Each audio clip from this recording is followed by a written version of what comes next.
Hello बच्चों, मैं doctor Sunita Nandal कक्षा 10th के लिए गद्य भाग का पाठ लेकर आई हूँ। पाठ है नौबत खाने में इबादत, जिसके लेखक हैं यतीन्द्र मिश्र। इसके अभ्यास के प्रश्न लेकर आई हूँ। अभ्यास के प्रश्न देखते हैं कि शहनाई की दुनिया में डुमराव को क्यों याद किया जाता है। जहाँ शहनाई का जिक्र आता है वहाँ डुमराव गांव को याद क्यों किया जाता है। अमीरुद्दीन अर्थात उस्ताद बिस्मिल्लाह खां, जो शहनाई वादन के क्षेत्र में विश्व प्रसिद्ध हैं, उनका जन्म डुमराव गांव में हुआ था। बिस्मिल्लाह खां का जन्म डुमराव गांव में होने के कारण शहनाई की दुनिया में डुमराव को याद किया जाता है। इसके अलावा और भी कारण है कि शहनाई बजाने के लिए रीढ़ का प्रयोग किया जाता है। रीढ़ वो है जो नरकट घास से बनती है, जो डुमराव गांव के नज़दीक सोन नदी के किनारे ये घास पाई जाती है। इन दोनों कारणों से शहनाई की दुनिया में डुमराव को याद किया जाता है। तो शहनाई बजाने वाले उस्ताद बिस्मिल्लाह खां का गांव वही था, उसका जन्म स्थान वही था। दूसरा, जिससे शहनाई बनती है वो घास ही उस सोन नदी के किनारे वहाँ डुमराव में ही पाई जाती है। अगला प्रश्न है, बिस्मिल्लाह खां को शहनाई की मंगल ध्वनि का नायक क्यों कहा गया। जहाँ भी कोई संगीत का आयोजन हो, शहनाई कहाँ बजती है? शुभ कार्यों में, शादी में शहनाई बजती है। जहाँ भी कोई संगीत का आयोजन हो या कोई मांगलिक कार्य का आयोजन हो रहा तो सबसे पहले उस्ताद बिस्मिल्लाह खां की शहनाई की ध्वनि सुनाई देगी। समारोह में शहनाई की गूंज का अभिप्राय उस्ताद बिस्मिल्लाह खां से है। उसकी शहनाई की आवाज़ लोगों के सिर चढ़कर बोलती है। गंगा के किनारे स्थित बालाजी का मंदिर हो, विश्वनाथ का मंदिर हो, संकट मोचन मंदिर हो, सब जगह संगीत के समारोह में बिस्मिल्लाह खां की शहनाई की चर्चा रहती थी। इन सब मंदिरों में प्रभाती मंगल स्वर, जो सुबह सुबह जो मंगल स्वर गाए जाते हैं, वो बिस्मिल्लाह खां की शहनाई के रूप में सुनाई पड़ता है।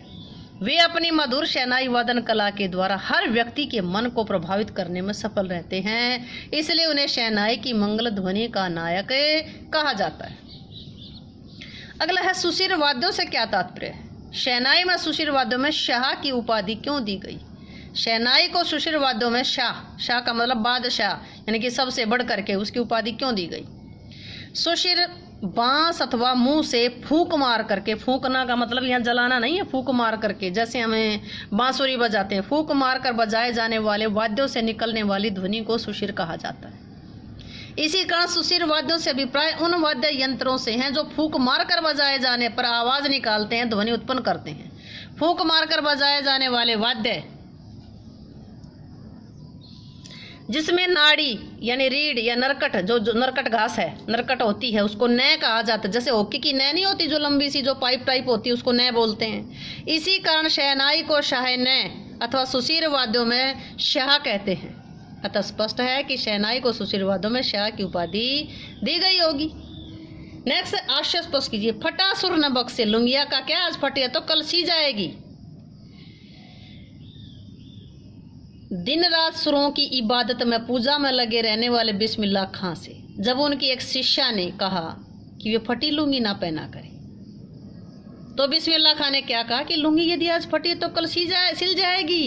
लेकिन एक बार सुर फट गया, सुर बिगड़ गया तो उसका संवरना मुश्किल है। अतः पहनावे से कहीं अधिक उनका ध्यान सुरों पर रहता था। नेक्स्ट, मेरे मालिक सुर बख्श दे। सुर में वो तासीर, वो प्रभाव पैदा कर दे कि आंखों से सच्चे मोती की तरह अनगढ़ आंसू निकल आए। आंसू खुशी के भी होते हैं।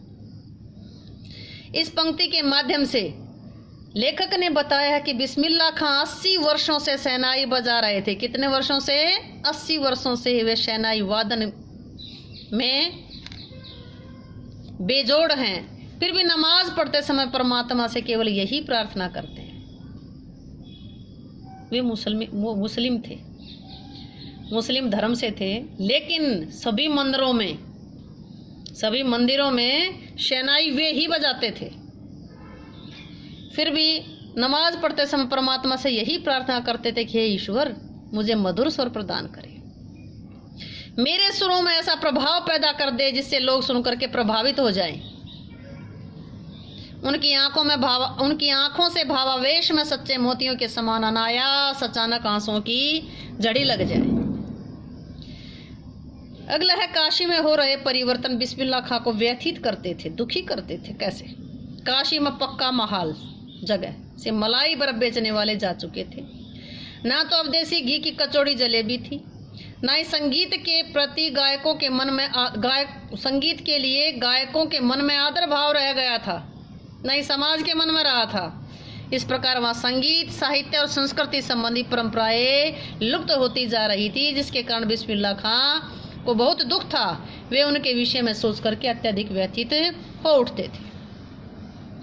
अगला है पाठ में आए किन प्रसंगों के आधार पर आप कह सकते हैं कि बिस्मिल्लाह खां मिली जुली संस्कृति के प्रतीक थे? इंपॉर्टेंट क्वेश्चन है।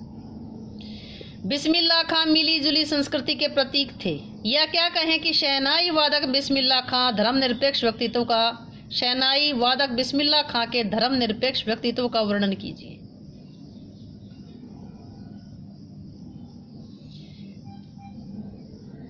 निम्नलिखित कथनों के आधार पर हम कह सकते हैं कि बिस्मिल्लाह खां मिली जुली संस्कृति के प्रतीक थे। मैंने पहले भी बताया मुस्लिम थे, लेकिन हिंदू मंदिरों में भी उनके शहनाई के कार्यक्रम होते थे।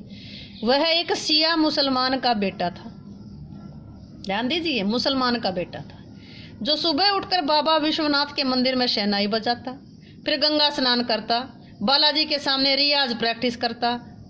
फिर भी वह हिंदू नहीं हो गया। वो 5 बार नमाज पढ़ने वाला मुसलमान ही था, जो मानता था कि बालाजी ने शहनाई में उसे सिद्धि दी है। वो 5 बार नमाज पढ़ने वाला मुसलमान ही था, तो जो मानता था कि उसे बालाजी ने शहनाई में सिद्धि दे दी है। तो मिली जुली संस्कृति के प्रतीक थे। हिंदू और मुस्लिम दोनों संस्कृतियों के परिचायक थे। दूसरा, वे सच्चे अर्थों में एक सच्चे इंसान थे। कैसे? वे अल्लाह की इबादत भैरवी में करते थे। भैरवी राग का नाम है, नाम अल्लाह का है, राग तो भैरव है। वे इन दोनों को एक ही मानते थे। पाठ में उद्धृत निम्नलिखित प्रसंगों और कथनों के आधार पर कहा जा सकता है कि वे बिस्मिल्लाह खां एक सच्चे इंसान थे। वे अपनी शहनाई बजाने की कला को सदैव ईश्वर की देन मानते थे। इतने बड़े शहनाई बजाने वाले व शहनाई वादक होने पर भी वे अत्यंत सरल और साधारण जीवन जीते थे। कभी कला को बाजारू वस्तु नहीं बनाया। वे हवाई जहाज की यात्रा को महंगी समझते थे, कभी हवाई जहाज से यात्रा नहीं की, कभी 5 स्टार होटल में नहीं ठहरे। शहनाई बजाने की फीस उतनी मांगते थे जितनी उन्हें ज़रूरत होती थी। वे सदा सच्चे खरे इंसान थे। जैसे ही उनके शहनाई बजाना मधुर था, वैसा ही उनका जीवन भी मधुर, सरल और सच्चा था। नेक्स्ट देते बिस्मिल्लाह खां के जीवन से जुड़ी उन घटनाओं और व्यक्तियों का उल्लेख करके कीजिए जिन्होंने उनकी संगीत साधना को समृद्ध किया, मजबूत किया। उनकी ज़िंदगी में कौन कौन से ऐसे व्यक्ति आए जिससे उनकी संगीत साधना मजबूत हुई। बिस्मिल्लाह खां के जीवन में अनेक ऐसे लोगों का संबंध रहा जिन्होंने उनकी संगीत साधना को समृद्ध किया। जैसे बालाजी के मंदिर के रास्ते में रसूलन बाई और बतुलन बाई 2 बहनें थी। बालाजी मंदिर में जाते सुबह तो रसूलन बाई, बतुलन बाई 2 बहनें थी जो ठुमरी, टप्पे आदि का गायन किया करती थी। बिस्मिल्लाह खां उनका संगीत सुनने के लिए उनके घर के सामने से गुजरा करते थे। बचपन में ही बाल्यावस्था से उनके जीवन में संगीत के प्रति इन दोनों बहनों ने, रसूलन बाई और बतुलन बाई ने, बिस्मिल्लाह खां के जीवन में संगीत के प्रति प्रेम की भावना भर दी थी। क्योंकि सुनते थे, वो खड़े होते थे उनके घर के सामने उनकी गायन को सुनने के लिए। अमीरुद्दीन यानी कि बिस्मिल्लाह खां के नाना, अमीरुद्दीन बिस्मिल्लाह खां के नाना भी महान शहनाई वादक थे। वह नाना के शहनाई वादन को छुप छुप कर सुनता था। चोरी से नाना की शहनाई उठाकर बजा बजा कर देखता था कि ये भी मीठी आवाज़ नहीं देती, ये भी मीठी आवाज़ नहीं थी, शायद कहीं छुपा कर रख दी। इसलिए उन्हें शहनाई बजाने की प्रेरणा मिली थी। इसी प्रकार बिस्मिल्लाह खां के मामा अली बख्श, वो भी शहनाई वादक थे। वे बिस्मिल्लाह खां के उस्ताद भी थे। उन्होंने उसे शहनाई बजाने की कला सिखाई, यानी कि मामा ने भी सिखाई, नाना से भी प्रेरित थे। उनका सहयोग अत्यंत सराहनीय रहा। तो ये थे नौबत खाने में इबादत पाठ के अभ्यास के प्रश्न। उम्मीद है कि आपको ये अच्छे से समझ आए होंगे। समझ आए हैं तो वीडियो को लाइक करें, शेयर करें, चैनल को सब्सक्राइब करना ना भूलें।